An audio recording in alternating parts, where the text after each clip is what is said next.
Johnny here for Johnny's Car Care and Advice. So today what we're going to be talking about is if we can really live without a 5-liter V8 in the Bronco. And you know, this question is particularly important to me because I really want a Bronco. I'm really excited to have a Bronco, but if I get a Bronco, I'm going to have to give up the Mustang. Now, so far, some really tangible points for the Bronco is that it's going to be able to act as a great sun and fun vehicle, because you can take off the entire roof with a bit of work, or extremely easily, you can just take off the 2 front panels, having it act kind of like a Targa top. So you can just take those tops off, they fit in the trunk. So you just pop them off. I've seen videos, it looks and obviously is going to be incredibly easy. So you pop them off, you put them in the sacks, and the Bronco's being made so that you can fit those tops, the 2 front panels for the driver and the passenger, you can fit them right in the back of the trunk. So, you know, it's kind of difficult for me because I'm in love with Ford's 5-liter V8.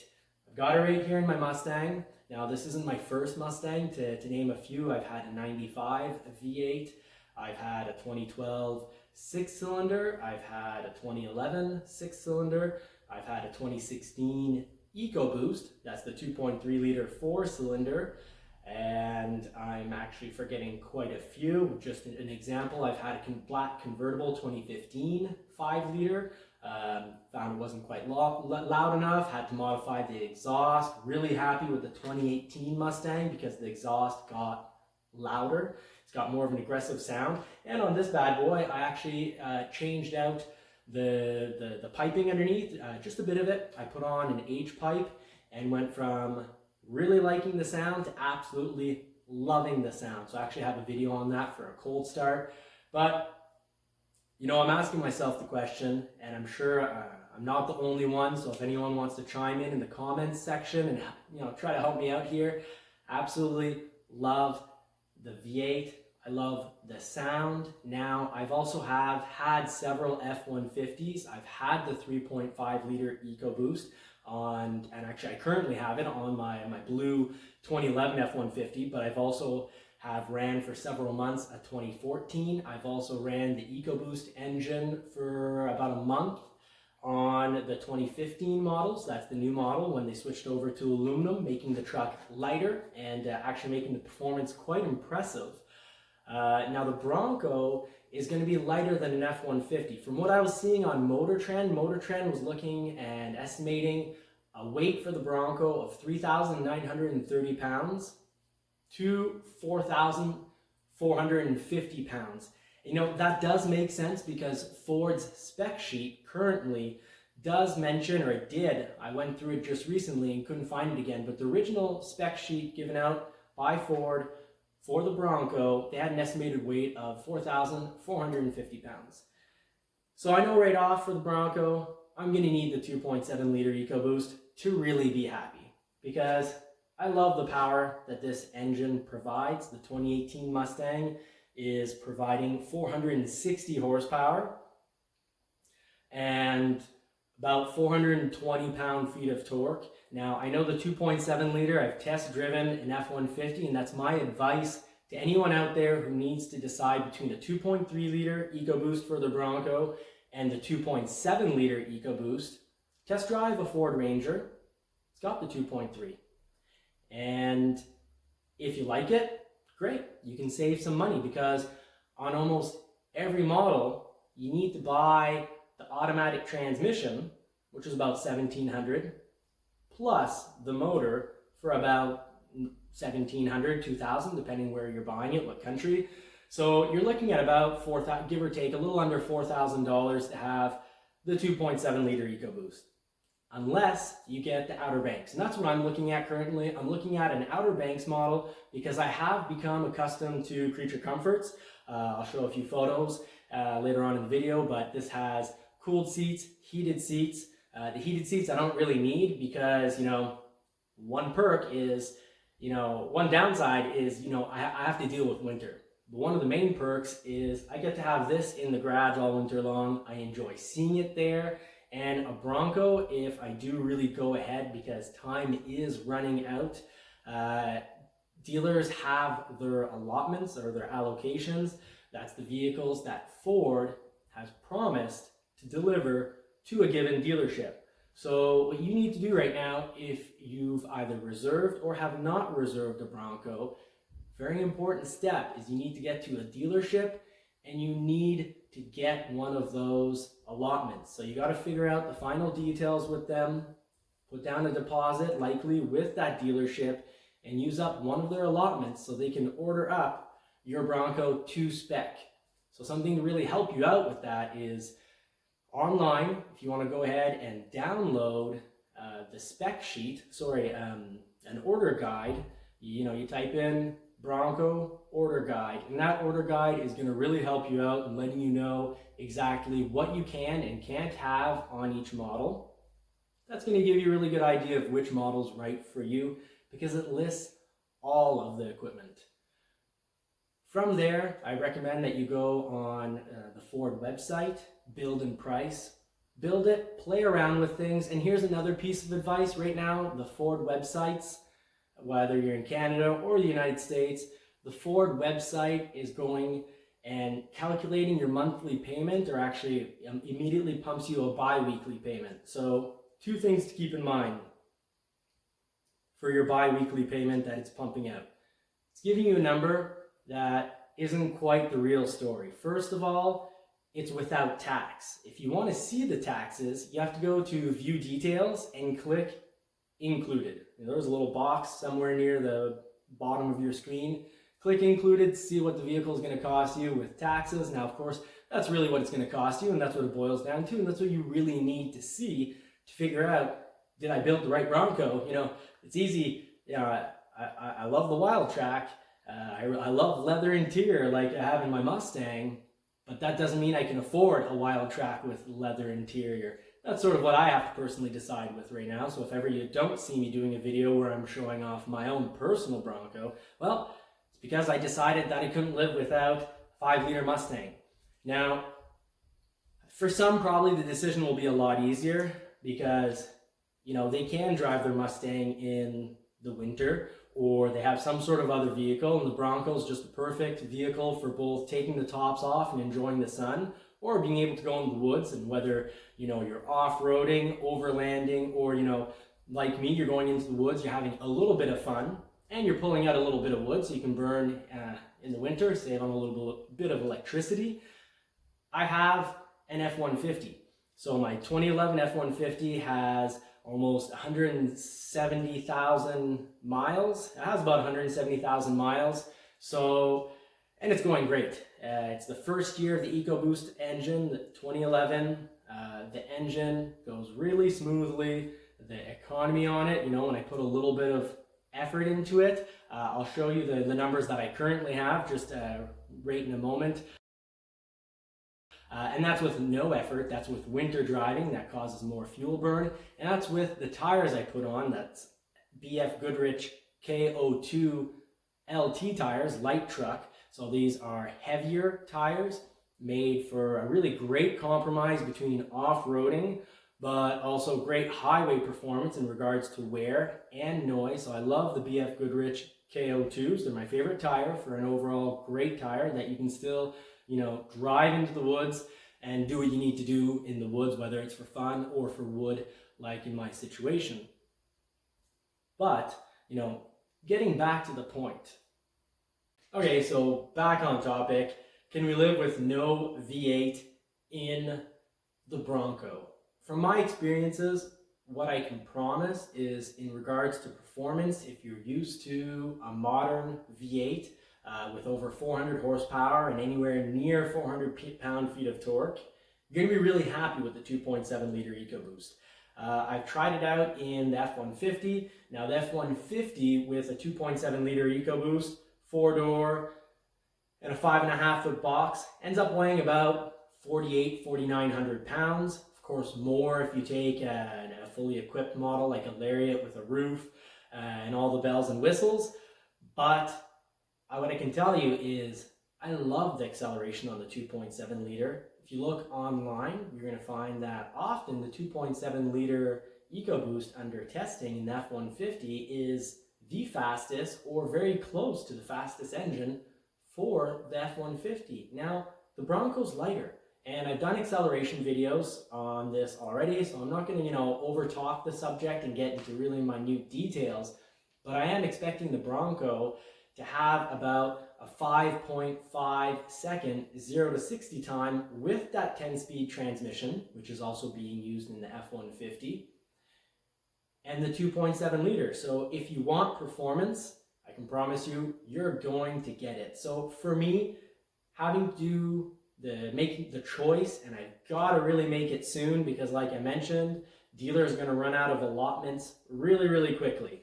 Some dealers, people have already written in the comments that they've called up their dealer. They were told that their local dealer told them that they had 14 allocations and that they're already all gone. Now, what I can tell you is some dealers still have space. Like I called my local dealer, they had give or take about 10 spots left. So you need to get calling to a local dealer, whoever you normally do business with, and get on the phone or go over in person if you can and find out where they're at and get your order in. Now, we've already talked about how to get your order in. Now the question though is, will you be happy with the 2.7 liter? Because we've got a decision that we need to make relatively quickly. Like I figure I need to kind of make this decision this week, maximum 2 weeks. Thankfully, I've tried out various engines, and I want to share that with you in case you don't have time to try out those engines. The 2.7 liter Ecoboost is a fantastic performer. It's not going to be overworked in the Bronco. The Bronco is rated to pull 3,500 pounds. An F-150 with a 2.7 liter Ecoboost is more than double that, depending how, what kind of diff you use and whatnot. It's generally ranging between about 7,800 to about 9,200 pounds. Don't take that a number as an exact number. If you're going to buy an F-150, make sure you get the exact number that you can pull under warranty for your F-150. But all I'm trying to say here is the Bronco engine is not going to be overworked with the 2.7 liter, 310 horsepower at about 5,500 RPM and 400 pound-feet of torque at 2,750 RPM. So very low engine revolutions is going to make for an amazing motor. I'm not worried about that at all. That's more than enough power to put the pedal to the metal and, if you're not careful, get into a whole lot of trouble, which is always a bit of a concern with the 5 liter as well. And if you are thinking about the 2.3 liter, but you're really not sure, try out a Ranger. But my experience with the 2.3 liter when I had it in my Ruby Red convertible Mustang in 2016 is I loved it. I threw on a blow-off valve. I changed the exhaust, so I had a pretty good sound, and blow-off was fun. You change gears, blow-off makes a little bit of noise. I had a lot of fun with that vehicle, and one of the main reasons was the low-end torque. And I'd say the reliability of the 2.3 liter in the Mustangs has been very good. It didn't have the head gasket issue that some first model, the first model of the RS to come out of the factory. There have been some head gasket issues that have been covered under warranty, but generally the 2.3 liter should be great in the Bronco, and I'll tell you why. It's that it's not going to be all that overworked. Yes, the Bronco it pulls 3,500 pounds, but that engine in an Explorer can pull a little over 5,000 pounds. In a Ranger, 7,500 pounds. And in regards to horsepower and torque, for the Bronco, they've really toned it down, because in the RS, you're making 350 horsepower and 350 pound-feet of torque. So, you're working the engine definitely harder. It's programmed to be more of a performance machine. But they've toned it down for the Bronco. So I think we've got two really great, reliable engines. So that doesn't concern me. I'm not worried about running this vehicle for, whatever it be, 5, 10, 15 years. That's not what's on my mind. For me, what's making this decision difficult is, first of all, sound. I love the sounds of V8 and The Bronco isn't going to come with a V8 anytime soon. Ford hasn't said that it's not in their plans. They've said that the 2.7 liter in regards to performance really does the job, and I could not agree more. The 2.7 liter is an awesome engine, and I'm convinced from what I've heard from people running F-150s with modified exhaust, you can actually get a really good sound out of that. Now, I might get tanked for saying that, but I'd say good evidences of this, that you can definitely tune an exhaust. A 6-cylinder engine to have a great sounding exhaust is, I don't think there's that many people that would say a Porsche sounds awful. So there are 6-cylinders on the market that do sound great. The F-Type Jaguar, there's several, there's many 6-cylinders that sound great. So if the tuning on the 2.7 liter in regards to sound, if you're worried that it's going to sound really bland, it's going to be like bran flakes, don't worry. I think there will be options in regards to maybe throwing on, some exhaust, either at the motor, middle of the vehicle, or the muffler. There will be options for that. I guess what's hard for me is I'm going to have to say goodbye to the Mustang, and I'm also going to have to sell my F-150. And my F-150 has been great to me. Fuel economy, I've shown that in the video, and fuel economy is really good. It's super useful. I had work done this summer around the yard, and I was carrying around, statues, water fountains, concrete bird fountains. I'm able to put, easily 1,000 pounds into the bed, drive around, have no issues, not have to rent a vehicle. And I'm probably also going to have to sell my Marauder. So if you don't see me with a Bronco, well, those would be the reasons why. But, I'd love to hear people's arguments for or against. And we'll see what happens. But to make the point, helpful for you, it's that if you don't want to have a 2022 Bronco, you got to get into a dealer, or you have to phone a dealer really, really quickly. There's still hope, and I wish you luck with it. And in regards to building the right Bronco, I've got other videos about it. I really like one of the comments someone left. They're saying, for $39 US, you can take a base model, throw the Sasquatch package on it, and they put in kind of the perfect comments. And I recommend that you watch some of my previous videos about it and go through the comments, because people have been leaving really good comments. I appreciate that. Please keep that up. It helps me out a lot. And one thing I can mention about your Bronco build is, if you really want that 2.7 liter Ecoboost, and you don't want it to cost you a lot, and you are looking for some creature comforts the way I suggest the Outer Banks. Now, the Outer Banks, I'm not going to be thrilled with the tires that it comes with. But here's an idea. I did it to my F-150. I've got Toyo open country tires here. I switched them for the BF Goodrich KO2s. They're not my first set of KO2s. I love the KO2s. They don't make very much noise on the highway. They wear evenly. They last a long time. They're decent in mud. They're great in snow.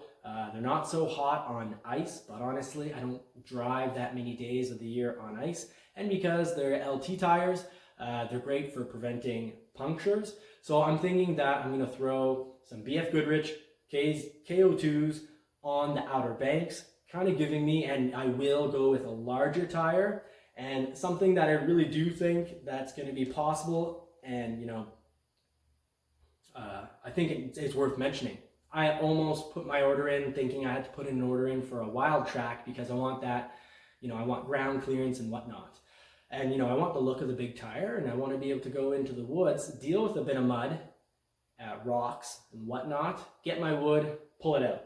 Now that'll require a trailer instead of just throwing everything into the box of my F-150, which is another pain point for me.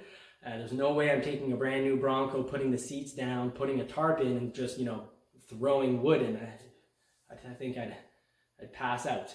But one piece of advice I can tell you is all the Bronco models, I can't imagine how there wouldn't be a spacer kit that we can throw on the way you can in F-150. You know, you can buy a brand new F-150, you can throw some spacers to get the suspension, get the truck higher. Now, of course, you can also spend a fortune getting, you know, a real amazing off-road suspension system, but just throwing in the spacers gives you a nice higher look to the vehicle. You know, you can throw 1 or 2 inches on safely, and then you can fit those bigger tires on. So if I do get an Outer Banks, that's what I'm going to do. I'm going to get some oversized KO2 tires and deal with whatever that slight difference will do to my my mileage counter and my speedometer. But that's going to be my plan. I just have to decide, am I springing the extra money on the monthly payments for a Bronco and, you know, paying the tires cash, selling my truck, putting that down as a cash down on the Bronco, and getting rid of the Mustang. So, you know, can I live with a V8 without a V8? And I think a lot of you are wondering, can you live with having a Bronco without a V8? I hope this video has helped. You know, just to quickly conclude, performance-wise, I love the 2.7 liter. I'm absolutely convinced it will do the job. I'm convinced also that, you know, fuel economy for it is going to be pretty great. Acceleration is going to be amazing. And what can I say? It's not going to sound like a V8, but can it sound pretty darn good? I think it's going to come out and sound pretty decent. And I think that we'll be able to make it sound really quite good, if not great, with a bit of exhaust work, maybe throw in, you know, some piping, like an H-pipe, like I did for here, H-pipe or an X-pipe. There's going to be ways to make the Bronco sound good to great. And well, I got a big choice, so I better get right to it. I hope this has been helpful. I hope this has been useful. And if it has, please like and subscribe, because there's more videos coming up on not just the Bronco, but, you know, tires, really anything that I feel will help you, you know, be happy with your vehicle purchase. Sorry, I had a little trouble to get that out. Stay tuned and see you next time.